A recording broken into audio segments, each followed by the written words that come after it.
Resolutions are still going strong for Good, now. Hey, good. I'm telling you guys, we're gonna blink and it'll be February 1st, and then we're gonna blink again and it's gonna be June. Yeah. That's the I'm way getting it ready. feels I'm getting already. ready for 4th of July already. It's a whirlwind. We've got our So, Christmas tree up, if that makes it. hey, get Hey, ahead I of the was on curve. I was on a Zoom yesterday, and somebody, the Liz McGlennon from Tech Fluent, she saw had her Christmas tree up, and she said, "Look, I'm not the person that puts it up the day after Thanksgiving. I put it up a week before Christmas, so it stays through the end of January." There you go. All right, And the other thing is I too, just like, the reality is you should celebrate until after Epiphany week, right? I mean, that gives me an excuse to keep mine up. yes, for sure. When is Epiphany week? Well, Epiphany was this past weekend, but anyway, Okay. All it's right. Yeah. neither Well, it's here still, nor there. then you can do another week or two after that. It's fine. Yes. Yeah, Yeah. it's not a problem. All right. Enough. So, I just put up my Christmas lights early already for this year. well, that's because you know it's coming fast, right? All right, let's get to it. Yeah. Poor So, people welcome. listening to If you're us. online listening, you may be wondering where our other guest is today, Brandon Bernanson. He had a last minute reschedule, so I don't think he's going to be with us today. But we're going to make this even bigger and better than maybe we were going to do before. So, Woo! I know, There you I go. That's know. a tall I have, order. I have set the bar. I have set the bar. James Buckley, see you out there. So we're getting James booked for a future episode. Excited to have James on with us today. Good to see you. I saw him in the email. That's awesome. Thanks, James. I'm glad to see his Christmas lights came down. So, so anyway, what we're Christmas going to do, Day. That's yeah, that's That sounds legit. like my Like mom. My that's mom is on it. dedication. It's like, Christmas afternoon, most likely, and everything's put Oh, away. And she puts up our like 7. house, the 26th, first thing in the morning, everything starts coming down. By noon, our house is de-Christmified. wow. We waited till last weekend. So I guess everybody has their tradition. It's got their So, thing. so what we're going to do today, Carson, I think most people know you have a new role or have a relatively new role at Microsoft. And basically had to start over as it relates to using modern selling, how you were going to use social, all of that. You've said a number of times, right? It wasn't like walking into a big company and everything was already being done for us already. And Brandon, you've kind of rebooted and restarted a new company, Fist Bumps, here in the last, couple months. So I thought it would be good for us, since we lost our other guest, to really talk about what you guys have been doing using modern selling to kind of get something off the ground. And I don't think that's something we've talked a lot about. So I think this is going to be a much more maybe tactical episode than we've had in a while. Um, but Carson, why don't we start with you?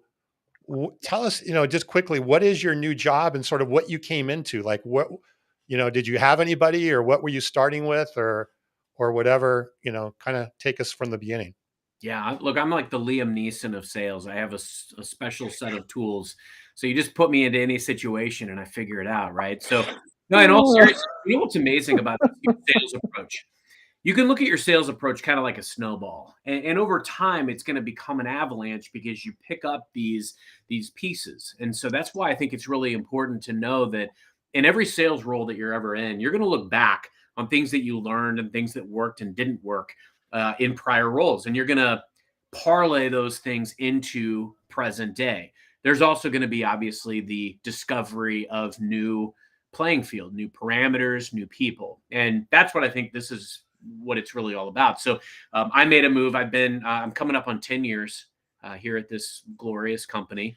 The stock trajectory during my time here has been from $19 a share to what we peaked at like 380 a few weeks ago. But I digress. I don't take full credit for that. I think the key element is really looking at.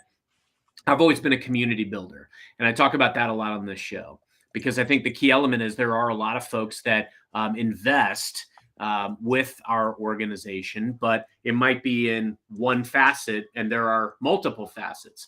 There's also very creative ways that we can align and partner, especially around data. A lot of our organizations that we work with have very unique data, and there are ways we can partner with them to commercialize that. So first off, there are things that are relevant from previous roles that I've done here, but also at previous companies that I worked with before Microsoft. And so you start to really get a feel for what's the playing field look like. Kind of like walking into a new baseball stadium. You know, you're a baseball player, but you walk into a new stadium. You got to figure out the nooks and crannies.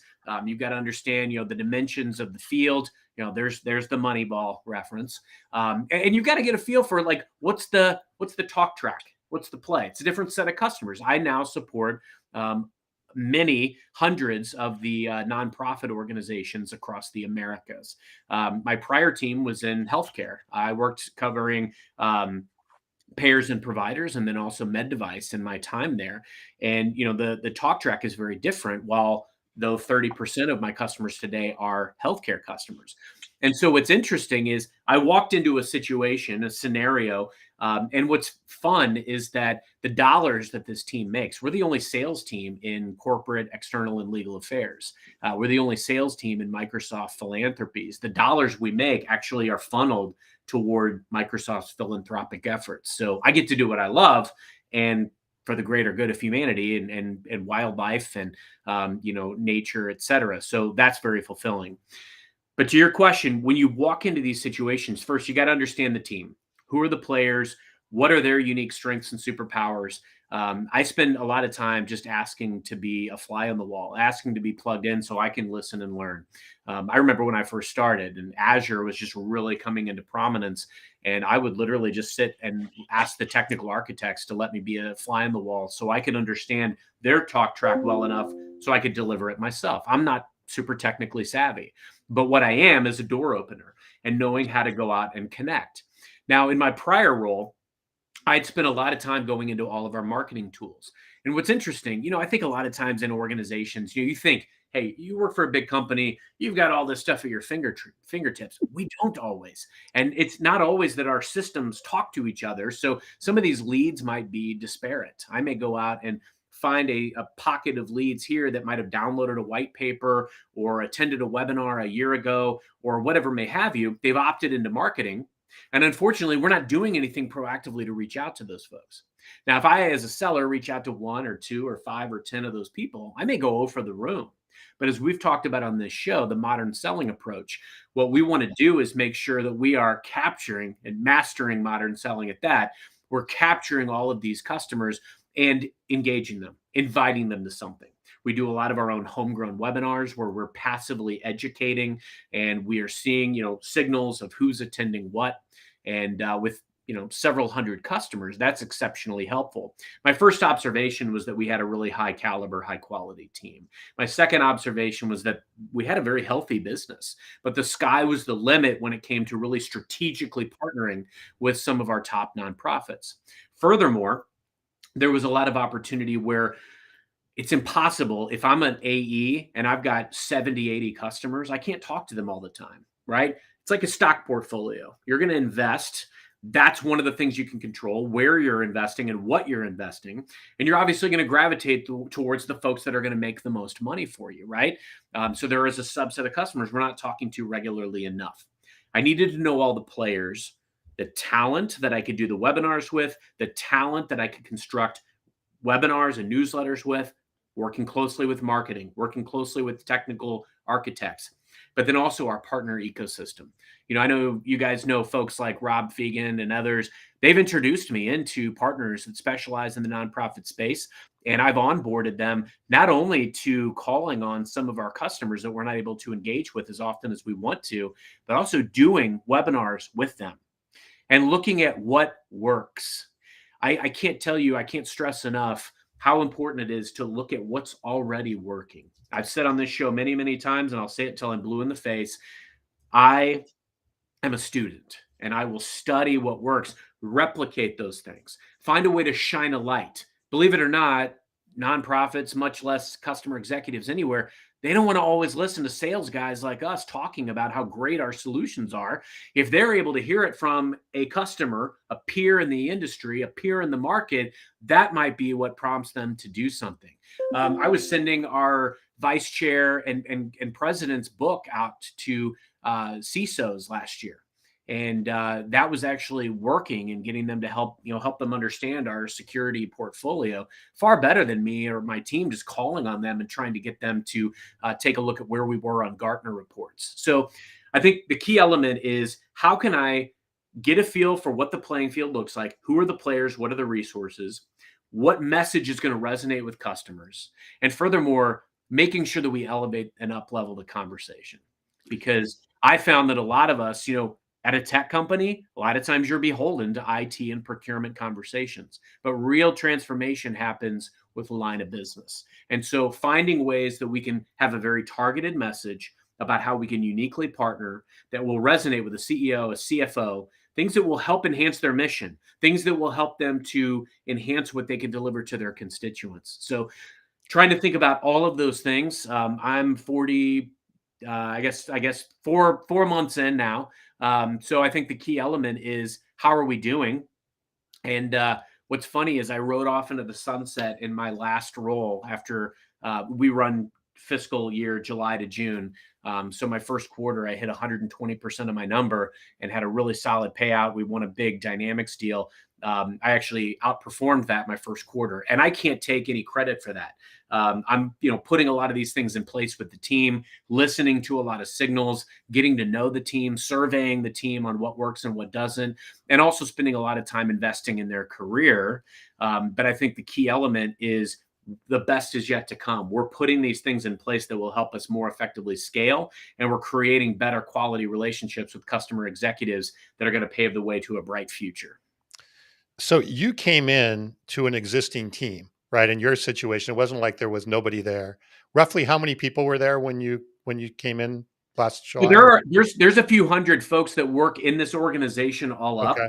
There are Okay. about 40 that touch my specific territory. Okay. So you were kind of coming in and looking to go, how do we go from good to great, right? Yep. From what we were there. And I wanted to, Brandon, I want to get yours because you're a little bit of a different dynamic, but Tara had a comment here saying this is so relevant. I'm going to be starting or potentially starting a new position. I'm going to be starting something new. If you have some Good luck, Tara. questions that you would like us to answer about this, please put them in here. We'll make sure we cover them. But Brandon, you obviously didn't go into an organization with 40 people and already kind of starting on your way. You kind of started a little bit from scratch. What did you do, or what were you doing, and what did you realize you had to do as you kind of rebooted Fist Bumps? Yeah, well, first of all, I'm jealous. Carson walked into an organization with 100 people on his team, uh, and all that comes included with it. I walked into a meeting or a team with me and Daniel. Yeah, I think when it comes to go to market, we're in a really new place now. I've been talking about social. I've been talking about LinkedIn, social selling, been paying really attention to it, especially for the last 4 years. So I already had this inkling that we're going to have a bent towards leveraging LinkedIn. But even then, I don't disbelieve in cold calls, and we actually don't use a whole lot of email outside of our monthly or weekly newsletter, which is very thought leadership. But I had to come in, look at it, and say, what is the best way for us to really start getting ourselves in the conversations with our ideal customers so that we can learn and we can become an opportunity. And so, really, we started looking at where and who within LinkedIn do we need to be, and what do we need to be showing up with in order to start opening some of those doors. And then once we got there, then we got into the tactics, right? And I think I want to pause right there, because a lot of times we hear, oh, social is so passive. And if I stopped with what I just said, it would feel very passive, I believe. Oh, that's great. You want to know who you go talk to and all that. But for me, that's a modern way of going, like, not just what conferences or trade shows do we go to, where do we want to go put our booth. With LinkedIn, it's like thinking about that 365 days a year. where do we want to own that space? Where do we want to raise our flag and be a part of that conversation? Who are the influencers in the space that we need to be building relationships with? And then how do we go about showing up every day tactically that we can leverage all this LinkedIn based activities that actually is outbound? It's actually prospecting. It's not, we're not just sitting around waiting. Carson and Tom, we've talked about this forever. It's not, hey, we post a few times a week and then POs magically start flying out of the sky in our LinkedIn inbox. No, it's about how we leverage these tools then to be more proactive with outbound. And where we landed, and for Tara and anyone else, it's, posting is great, commenting is better, because the more we comment, we get in front of more people. So we got James Buckley here hanging out with us. When JB posts stuff, he gets hundreds and thousands of people that engage with his content. So if we go and, I do this with Jeff Winter, I do this with Darren McKee, I get notified when they comment, when they publish, and I try to get in there pretty quickly and comment, because then all the hundreds and thousands of people that come behind me that read and go looking through the comments, I'm right there.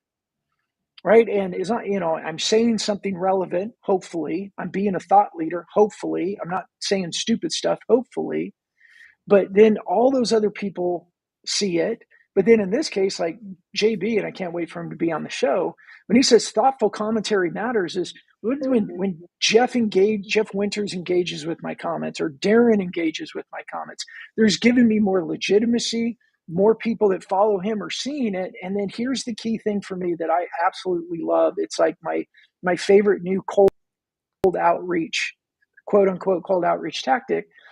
All these people are going to look at my profile like, oh, Darren talked to this guy. Who is he?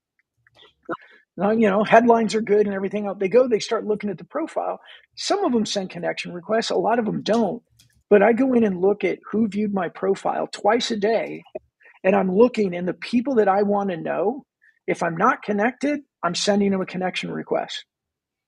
Hey, you looked at my profile. I looked at yours. I think we should be connected. And I'm top of mind because I do it every day. And anyone that's looked at my profile who I'm already connected to, and they are a potential customer or somebody that I could have a good conversation with, now I'm sending them a message saying, hey, you looked at my profile today. I was looking at yours. We don't know each other very well. Let's have a get to know each other call. And right there has been producing 2, 3, 4 Zooms per day for me. And it means I don't need to go do 100 cold calls that are going to produce no returns. So Brandon, what I hear you saying is, obviously you came in brand new, right? And you're like, I got to figure out what my patch is. Who are my people, right? Who do I want to be building community with, building network with? You did your homework, and then you went out, and again, not passively, but with a process. I like what James said there.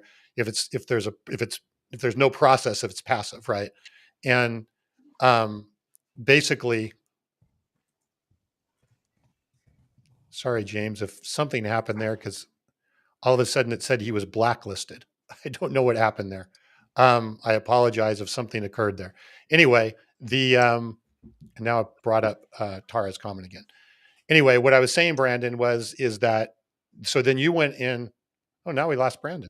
Okay. Oh boy. I'm here. Okay, we're back again.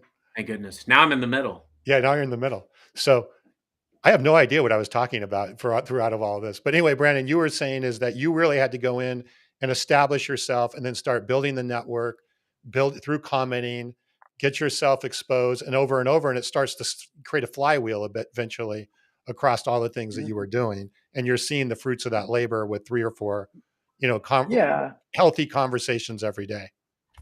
Yeah. And like yesterday, and so by the way, I saw all the comments disappeared. I had a big red box in the corner, and then my whole thing rebooted. So that's what I experienced. But yeah, and it comes down to things like, I can't remember now, yesterday, somebody looked at my profile. We had been connected. I sent a message and said, hey, you took a look at my profile. That's awesome. Thank you. I looked at yours. Let's do a get to know you call.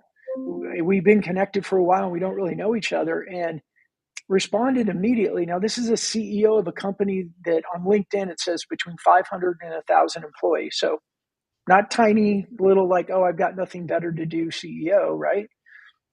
He sent me a message back that said, oh my gosh, I feel like we know each other. I've been following you for so long. I love that. Right. And I knew who he was before this, but we've never been on a call. We've commented a few times on things, but that is the strategic way that we're going to market, because, 7 years ago, I started a company and we did the traditional, we did the call center, we did cold calls, we did cold emails, and honestly, we got our butts handed to us. So I wanted to bring up a couple, and then Carson, I want to go back over to you on this. I don't know what the hell happened here. All of a sudden, the comments just started disappearing out of I here. think they're so good that it just overloaded the system. I Like, guess. we've got Dominic Testo out there. He's the Yeah. master of the sales story. We got to get him on the show. So yeah, Bob, the master commenter. Yeah, no, I think his comment here about go to customer, which I think exactly is what, instead of go to market, is exactly, Brandon, what you described. And I also like what Dominic says here. I always say I've never received a PO in my LinkedIn direct message ever. I don't know if I have either. Carson, you ever had one in your direct message? Maybe that should be a 2024 goal. No, but I've gotten over $1 billion of landed revenue that never would have happened without LinkedIn. And I'll tell you this, like, everything that Brandon is articulating is so key. Like, as an offshoot and as an extension after, how do I get started? Then you start to really think about, how can I intentionally be a thought leader in this new space? Who are the people that I need to be connected with? And, the beauty of some of the tools that we have now, like Sales Navigator, to be able to go out and, I have over 400 customers. I can go out and ring the bell on every one of them. So if their page makes a post, their CEO makes a post, I can follow their top folks. I can also look at top folks in the industry. There's a lot of podcasts that are done in my subvertical, in my industry. My VP is very prolific and does a lot of podcast appearances. And so thinking of intentionally about how I can be a thought leader in this space, I will very often take his appearances on these shows. I'll feed the transcript into ChatGPT and I'll have it write me a synopsis that I can very easily put out as a post promoting that show, but also with insightful keywords that are going to get folks to be attracted to that. Going out and joining groups that are very specific to that. Now, we could wax poetic ad nauseum about the value of groups, and I think it's ebbed and flowed over the years. But if you're in groups in bulk, and there are a lot of groups that you're able to very quickly go through and share some of these posts to, you'll get some engagements, you'll get some hits. So that might be something that we unpack a little bit on another episode. But the other element would be too, thinking intentionally about the relationships that you're going to need in order to be successful and what that message should look like. Now, some of us work for companies where the plays are prepackaged. It's, hey, this is what we're trying to, push. This is what we're marketing. This is what we're selling. This is the product. This is the solution. I'm a big believer, I observe what works and what doesn't. And when I see something that doesn't work or I hear a problem from leadership, I always try to go in and address that. And, I always heard early on, like, hey, we got to get into the other rooms of the house. We got to get these line of business relationships. And so that's where I started to look to LinkedIn to be able to get these folks at bulk. And so I've crafted a message. I will reach out to executives on LinkedIn all day, every day, and get meetings because I show up adding value. But the other element is, how do you execute the play? And my thought process is, go for the relationship first. It isn't about sending something that's, hey, this very specific widget might be pertinent to you because of XYZ. I would rather go out and get the relationship first, find out about them, show up with some value, make a very strategic introduction that I think a lot of people aren't necessarily thinking about because they're thinking about their key metrics and their widgets and how they get paid, which is fine, but it's a means to an end. If I go out and I have a very strategic relationship and I express what we as a company would be willing to invest in order to earn their business, and we make strategic introductions, create community, get them connected with other nonprofit, in this case, leaders that are maybe mutual customers of ours or whatever the case may be, those are the types of game-changing things that make the situation ripe to do business with us. Because let's face it, They could do business with a lot of our competitors. They are in some cases. Mhm. And that's true of everyone watching. Your competition, they're going to be strong at certain things. They're going to be weak at certain things. You're going to be strong at certain things. You're going to be weak at certain things. Sometimes they will do business with you because you spend the time investing. You demystify what your company can bring in a way of unique value, and you go out and pursue that. So use all the tools at your disposal to map out the playing field. Go diligently after the relationships that will matter. We created a program last year called Plays That Get You Paid, and it was geared toward every single way of executing a play, not just send an email once to invite them to a webinar, but how can I live and breathe this all year? If this is an important thing like Microsoft security, how can I invite customer executives to be part of a community where we're sharing ideas and learning from each other, whether or not they buy? Those are the types of things that I've seen beget results. And ringing the bell for these customer executives on LinkedIn so that I can see every time they post and I can comment and engage. I've gotten CEO meetings that way that nobody else could get. And that's why there's so much value in what Brandon articulated. I want to. I love in the comments, sorry, Tom, you got Raul saying the most important ingredient is create trust and listening to the customer. Like that's our non-modern, if you will, motion was active listening. Be a good listener, whether it's a networking event, in a meeting, wherever. It was listen, listen, listen. The digital version of that is commenting, right? They don't know that we listened to them, that we read their post unless we comment. And it gives us, it's even better than just listening because we actually get to join that conversation. And I like what Juan Pablo wrote on there too about, add value in each interaction, maybe only 10% related to your product.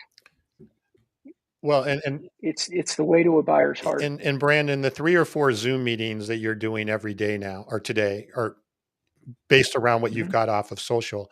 I assume those are not product conversations, or they certainly don't start that way, right?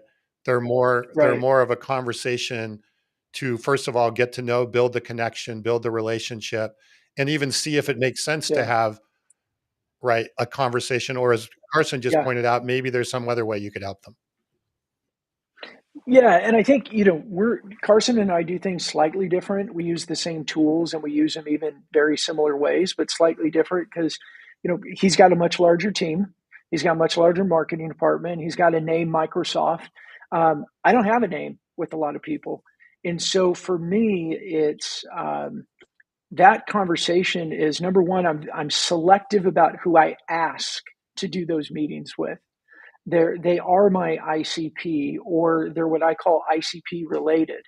There's somebody that even goes up to my ICP to the people I ultimately want to talk to, or they're around them, or they're an influencer in that space. So I'm very selective first and foremost about who I ask.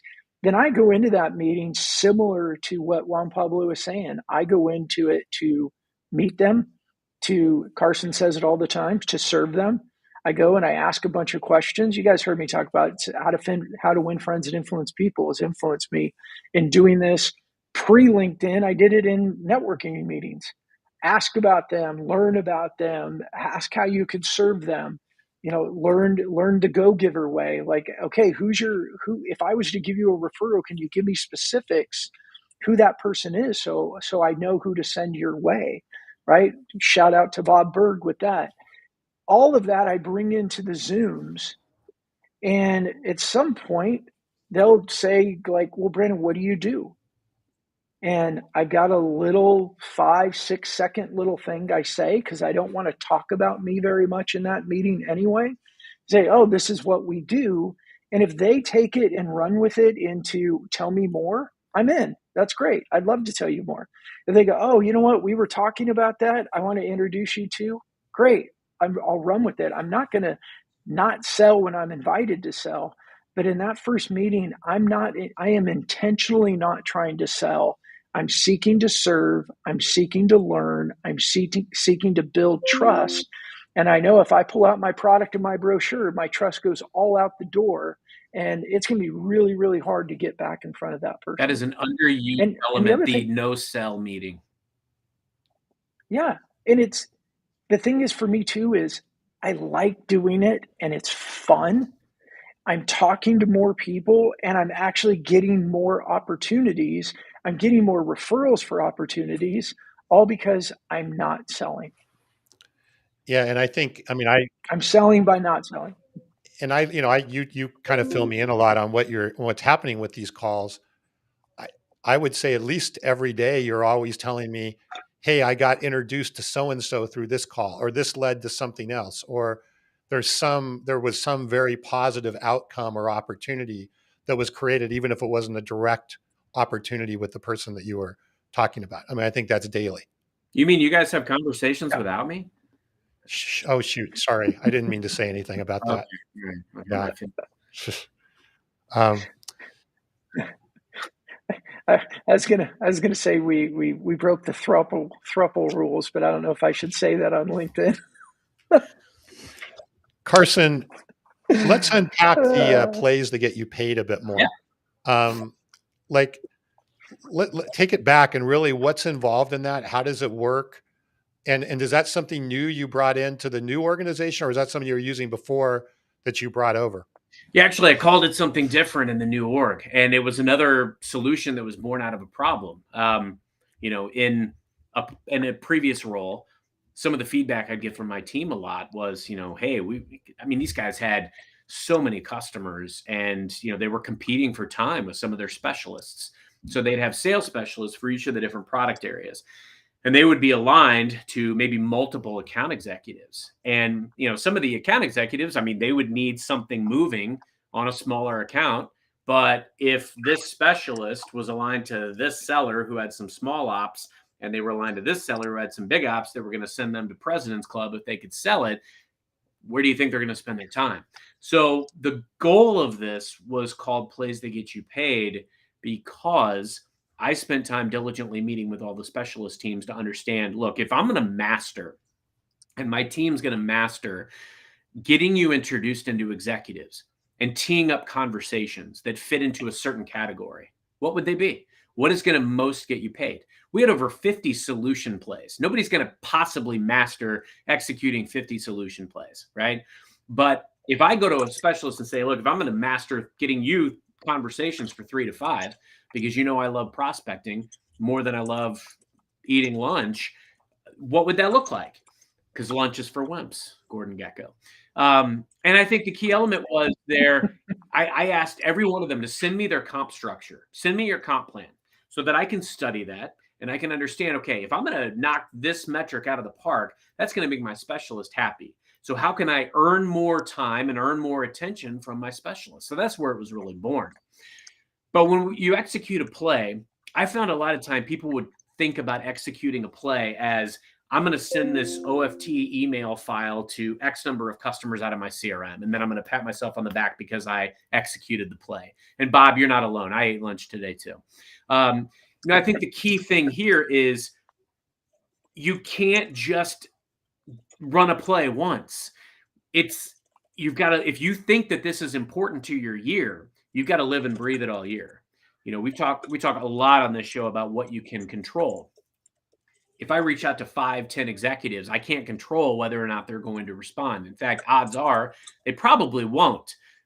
Because while, yes, sometimes having the logo on my back opens doors, sometimes it keeps them shut, especially when I'm trying to reach out to a chief data officer or maybe a chief marketing officer who isn't thinking about me and tries to push me to IT. So I've got to get really creative. And so I think where I've really tried to gear this is, how can I enhance my probability of getting the meeting? How can I sometimes passively educate so that when the time is right, the customer will engage? Because we know we live in a buyer-centric world right now, and mastery of modern selling comes down to making sure that we're adding value all the time, and that when the customer's ready, we're top of mind, so they're reaching out to us.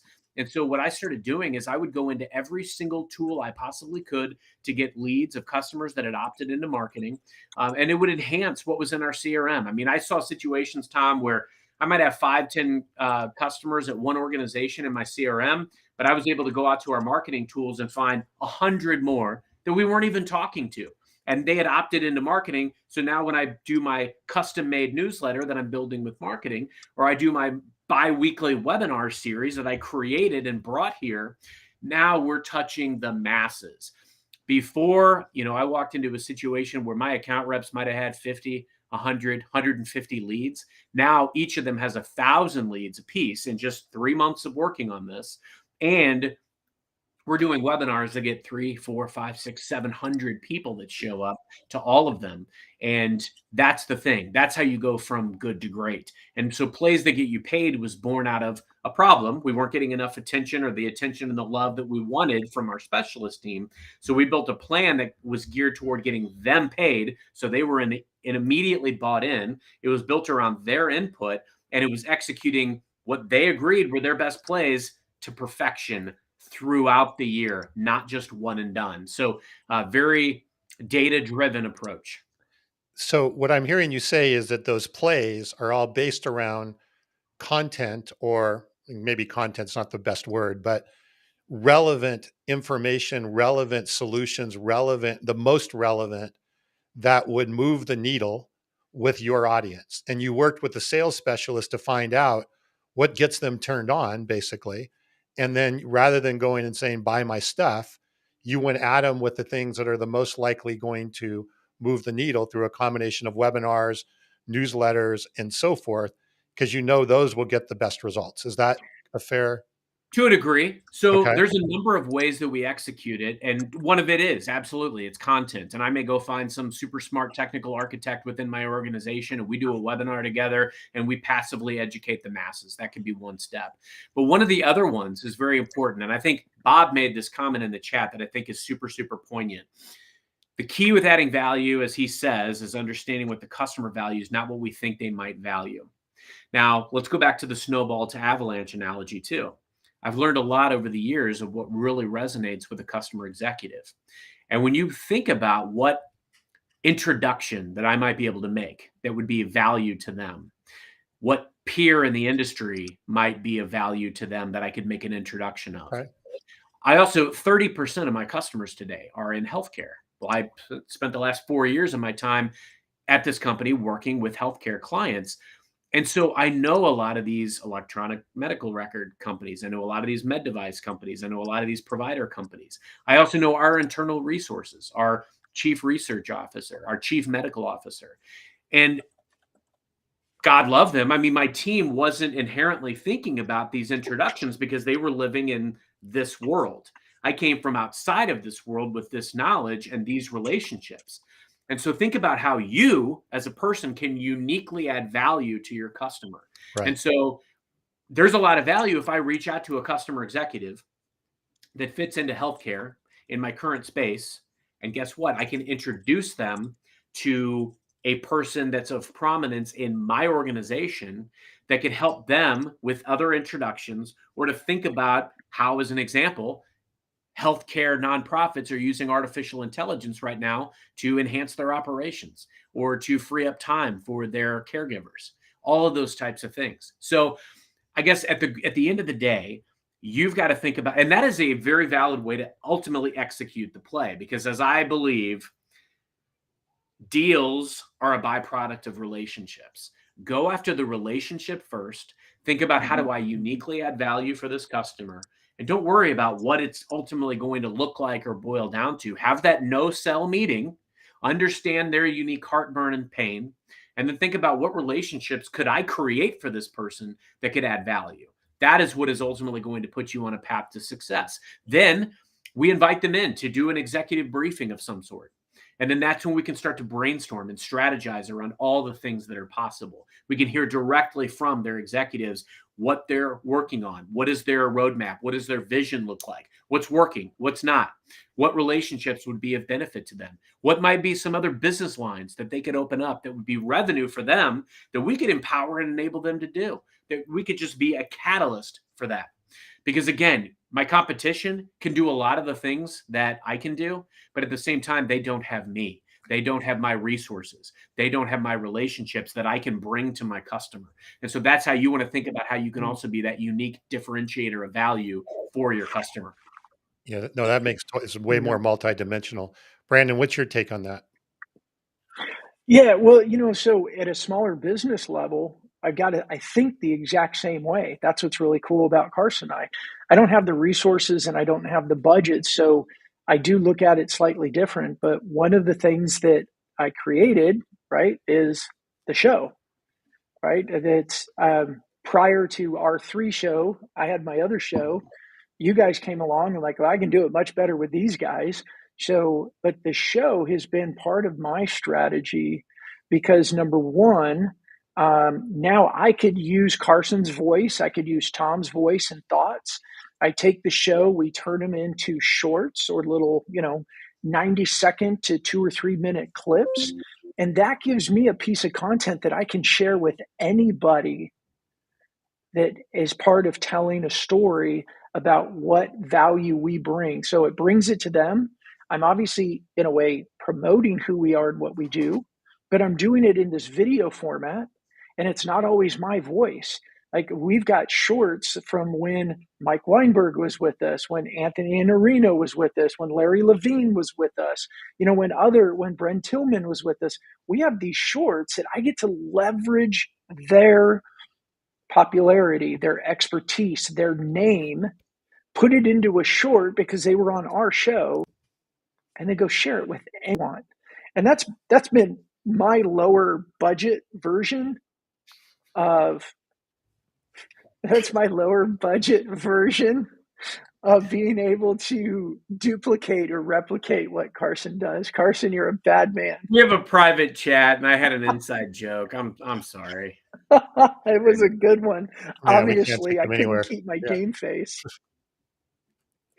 Oh, Brandon, I figured with your acting background, I mean, you'd be able to keep that straight face. But I actually, that was so good. I didn't want to. It totally threw me. I mean, we need to do another take, right? We need to do another take on this, Brandon, so you can keep your. Yeah, you've seen bloopers. Let me. Okay, I'm in. Hey, I'm really digging on Juan Pablo today, adding all his stuff in here. This is awesome. Yeah, no, again, value is from their point of view. Sometimes, and I think this ties into Carson and both of what you're saying. Sometimes you need to educate, sometimes you need to nurture, sometimes you need to make an introduction. I like the aspect of the plays that bring you, the plays that get you paid. Plays that get you paid. I like the fact that we talk a lot about being trusted advisors, right? What you're talking about is putting some meat on the bone with that on, well, what the hell does that really mean? Yeah. And let's think through it and not just go, hey, I'm a trusted advisor, but let's really think through how we actually accomplish that. Well, because that's the thing. The whole impetus of Plays That Get You Paid is I go to my specialist teams and I need you to arm me as the door opener with what are the conversations that are going to ultimately max out your paycheck this year. And now I need to go out and create them.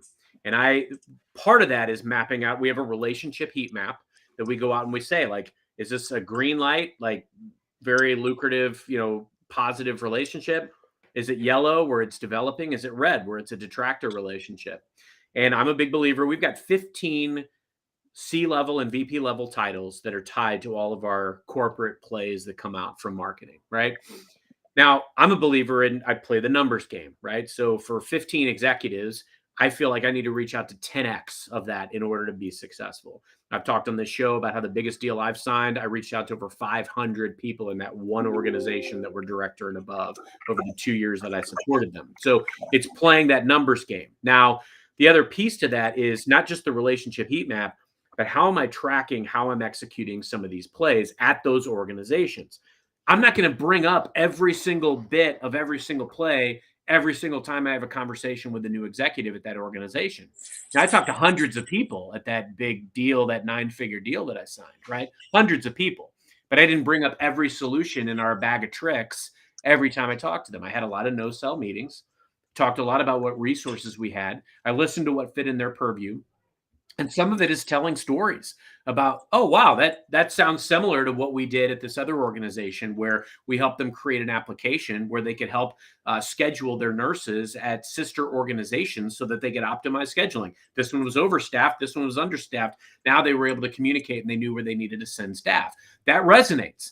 Those are the types of things. And that's where, to Juan Pablo's comment, that's where you figure out how do you educate, when do you nurture, when does it make sense to make an introduction to somebody But a lot of those after that no sell meeting, a lot of those I'm making an introduction to somebody, or we're setting up a next step where someone else is going to be a part of the dialogue. I'm not the smart guy in the room.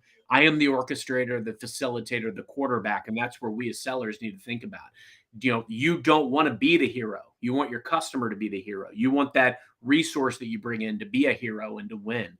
And if all these other folks win and your customer wins, you will win by proxy, and that's what it's based on. Yeah. Hey, Juan Pablo, while you're here, take a look at my post that I planned for tomorrow. It's going to resonate with you. You're going to like it in a totally different way that you're expecting, but I can't wait for you to see it.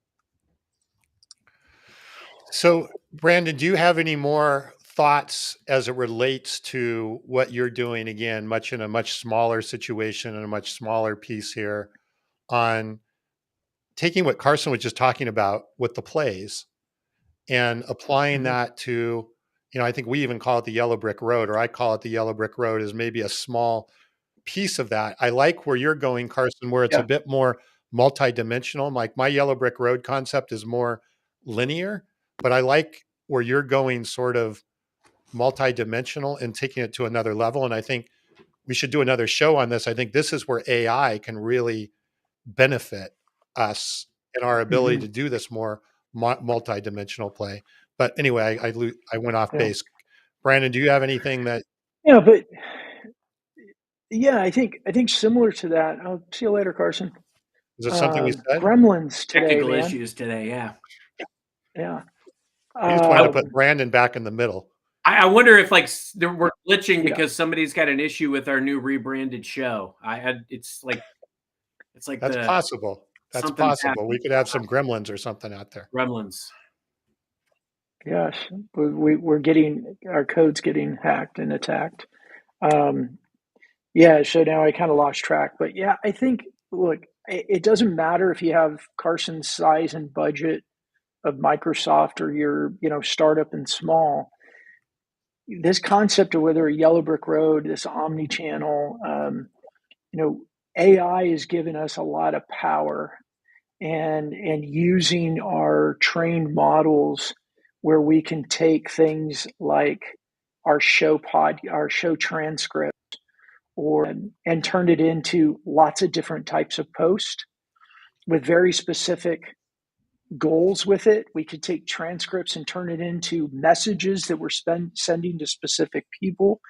We're using, in our case, our digital studio to do video where our team is chatting with me and Daniel and Butch and other people on the team about what are they thinking of, what are they doing, what are they learning, and turning these into short little thought leadership videos that not only when we post it, we have copy around it, but then we also can turn the transcript from it into multiple written posts with images.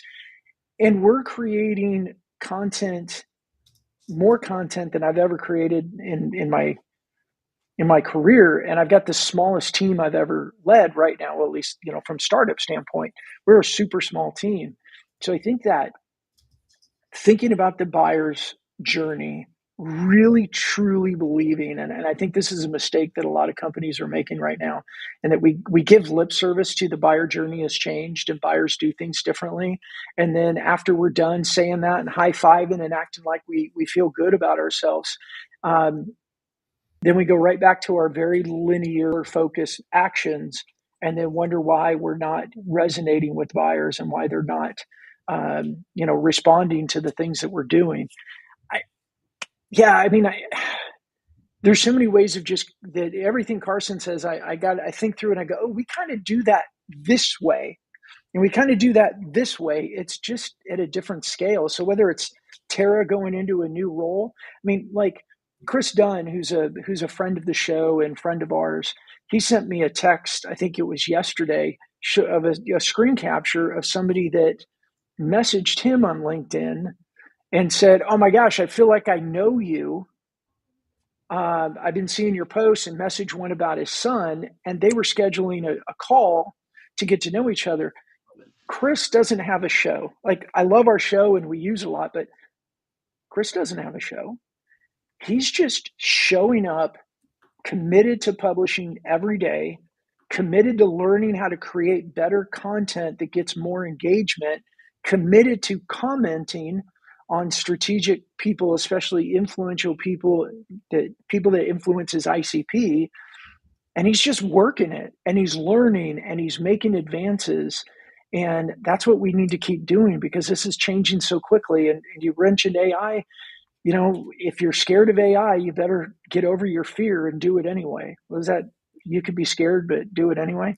I think at the end of the day, you've got to look at all of the tools, methods, and mechanisms by which you can serve everybody that is in your sphere. So, yes, I work in a large organization. Now, what's funny is like the group that I'm in today is almost like a startup within this organization. We're outside of the commercial business, which is actually a lot more fun right now because we're building something, building foundation. This team has had a few different iterations over the years, but we have a very dedicated mission. Juan Pablo said something in the comments that resonated with me about how some of the things that I was describing doing internally that he does externally with vendors. And I think that's an important point to call out. In your position, sometimes, and especially if you work for a bigger company, you may be in a situation where you can, in essence, create a sales army that's out there almost working on your behalf. We have a very robust Microsoft partner ecosystem, right? And I think some sellers, unfortunately, get very territorial with their market. So when a partner is reaching out to a customer, they get offended, they get upset. I say bring them all on. And the reason why is because if you're out there and if you're able to create as a partner or vendor a better relationship than I can, then my role may shift very dramatically. And now my role is, how can I bet big on this partner winning? I've had situations in the past where I had a team that was very, very successful early on because we were managing to set up situations where we were, in essence, where if I got a lead and it wasn't something that was pertinent to our business, I was giving it to my competition. I was giving it to a partner that could handle that business. And what happened is then when those people got the leads that they couldn't handle, but I could, it came my way. So sometimes even just investing in a relationship that may or may not pan out. I mean, I did it with no expectation of reciprocity. I was making these investments, but they ended up coming back multiple fold. And so I think the key element is it doesn't always rely on you having the relationship or you having the best relationship.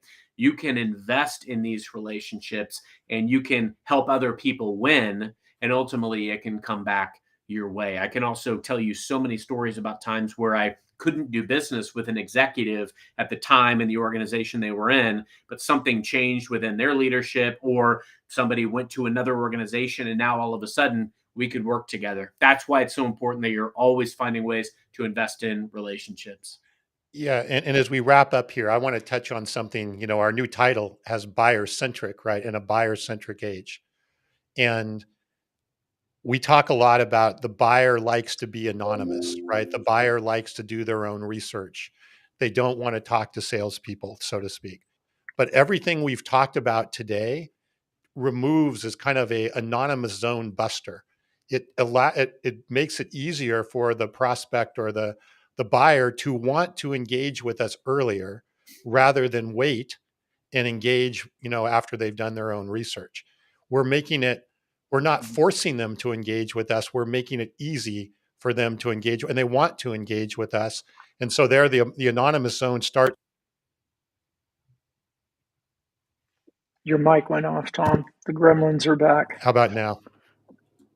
You're back. No, as I said, it causes the anonymous zone where the buyer is in that anonymous area to either evaporate completely or significantly reduce, which is what we all want. And because the anonymous zone is where we feel like we have the least control, we have the least visibility.